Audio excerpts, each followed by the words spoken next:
Saya Suparjo, usia 37.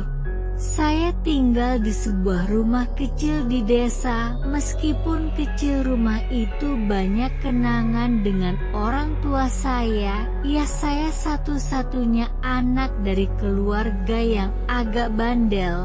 Maklum, orang tua sudah meninggal sejak saya berusia 15 tahun. Oleh karena itu saya kekurangan kasih sayang juga.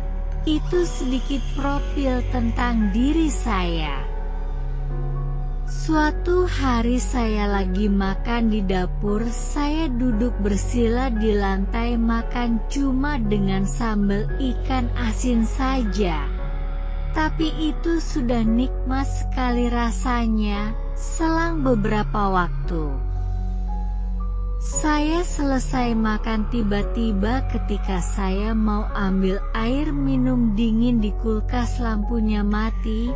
Dalam hati saya berkata, ini kenapa?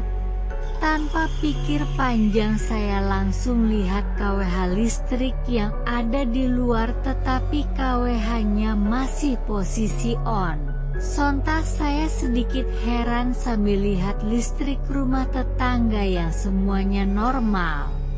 Kembali saya ke dapur tempat tadi saya makan. Kebetulan di sana ada lubang atap yang kebuka untuk saya melihat ke atas atap. Lewat saluran itu barangkali ada sambungan dari kabel yang terkendala. Belum saya naik ke tangga untuk ke atas, tiba-tiba ada seperti suara ribut tikus atau kucing di atap. Saya kaget dan alhamdulillah listrik ke kulkas menyala kembali. Ternyata mungkin itu kendalanya.